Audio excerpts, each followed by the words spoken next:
Masih di Desa Terbis, aku mau cari sesuatu buat dimasak sama Mbak Tiara nanti. Nah, yang kita cari adalah salah satu jenis umbi-umbian yang cukup besar.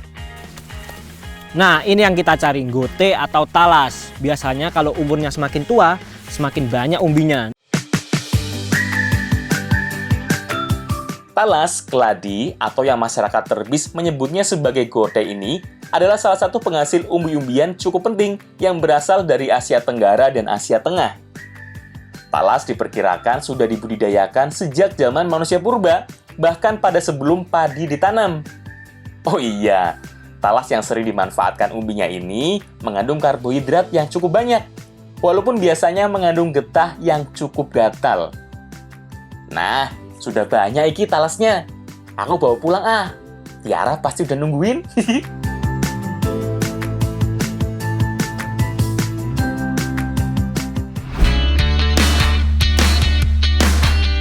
Ya jelas lah nungguin. Untung kamu bawa banyak talasnya. Aku kira bakal PHP kayak biasanya.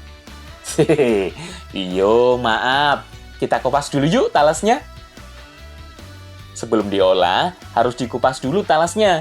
Selain biar lebih bersih, juga biar getahnya lebih mudah keluar. Jadi, lebih mudah dihilangkan penyebab gatalnya. Nah, sekarang kita mau bikin getuk, tapi bukan dari singkong, tapi dari ubi talas atau gote yang kita cari tadi. Ada banyak cara menghilangkan rasa gatal atau getir pada talas. Cara paling gampang adalah mengolah lebih dulu. Bisa dengan cara dibakar, direbus, atau dikukus. Dengan dipanaskan, getahnya akan hilang dan rasa getirnya jadi jauh lebih berkurang.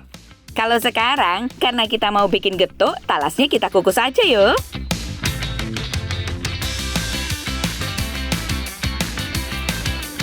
Masukin yang banyak. Ini taruhnya ini. Jadi, proses yang paling penting untuk membuat getuk adalah proses pengukusan. Biar apa? Biar mudah untuk ditumbuk dan empuk. Dengan dikukus, talas jadi lebih empuk. Beda dengan cara direbus. Walaupun sama-sama bisa bikin talas matang, tapi teksturnya lebih penyek, lebih berair, kurang cocok buat dibikin jadi getuk. Sama seperti getuk telo, getuk dari talas juga harus diberi tambahan parutan kelapa, biar rasanya tidak hambar. Selain itu, tambahan parutan kelapa juga bisa membuat adonan getuknya jadi mudah kalis, karena bakal mengeluarkan sedikit minyak saat ditumbuk seperti ini. Bantuin Thomas. Tenang, sini biar aku banyak numbuk. Mbak Tiara siapin bahan lainnya yo. Jadi setelah mateng, kita tumbuk sampai halus sambil dicampurin gula sama parutan kelapa biar rasanya lebih enak dan gurih. Ayo dicampurin lagi ya.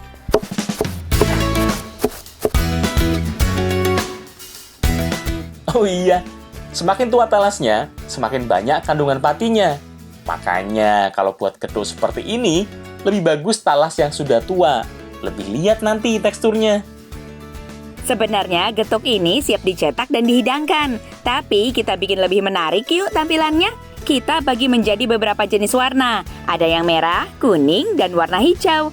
Tinggal beri pewarna makanan pada adonannya. Setelah warnanya merata, kita buat bentuknya jadi kerucut yuk. Menyerupai tumpeng. Bedanya kalau tumpeng biasanya terbuat dari nasi dan lauk pauknya. Sekarang, tumpeng terbuat dari getuk yang warna-warni seperti ini. Keren kan? Lebih cantik bentuknya.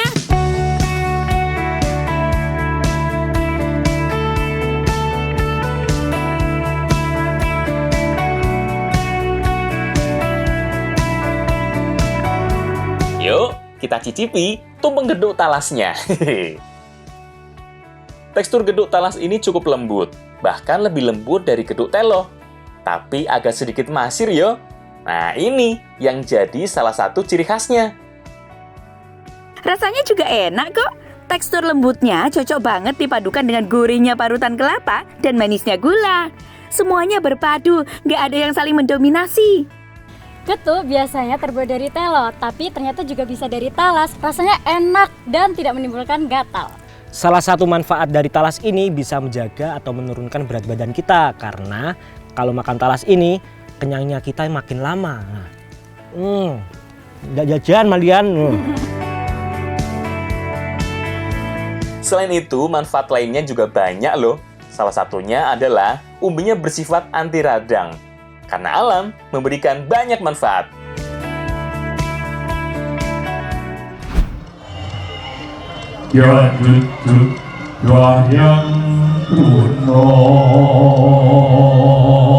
Geser sedikit yuk ke tanah kelahiranku, Kabupaten Ponorogo. Sekarang kita mau main-main di sekitar Telaga Ngebel. Kita akan melihat tumpeng yang sesungguhnya, bahkan lebih besar malah. Karena kita akan mengikuti tradisi larungan yang biasa dilakukan oleh masyarakat sekitar Telaga Ngebel. Acara larungan dimulai dari penyambutan rombongan bupati, kemudian dilengkapi dengan adanya tari gambyong. Tari gambyong adalah salah satu tarian yang sering digunakan untuk menyambut tamu. Rombongan berikutnya yang datang adalah rombongan yang membawa tumpeng agung dan gunungan. Semuanya memasuki lokasi acara dan berbagai ritual pun dilakukan. Sekarang kita lagi di acara Larungan Telaga Ngebel yang diadakan 1 tahun sekali, tepatnya di tanggal 1 Suro. Gil, apa ya? Nyamyar sih. Acara pembukaannya selesai, berikutnya adalah arak-arakan. Nah, biasanya sebelum acara dimulai, gunungan ini akan dibawa mengelilingi Telaga Ngebel sebanyak 1 putaran sebelum dilarung.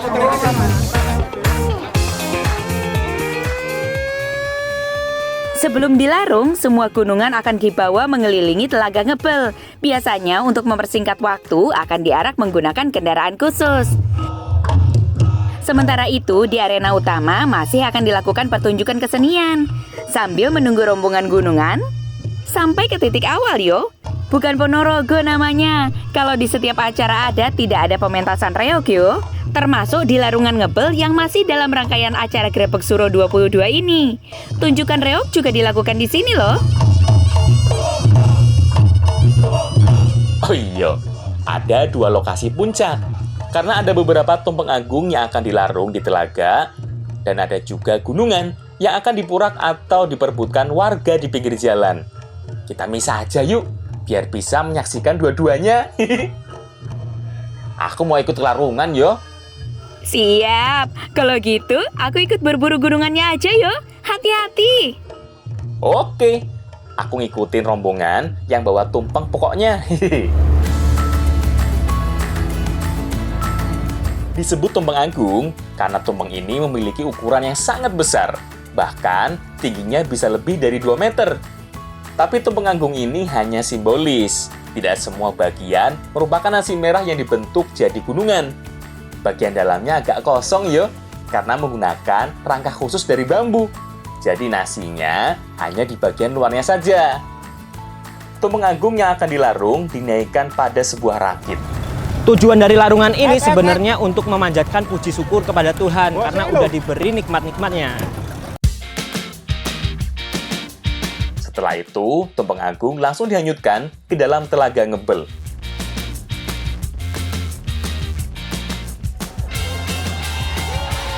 Nah, kalau gunungan yang terdiri dari hasil bumi memang disiapkan untuk diperebutkan warga sekitar.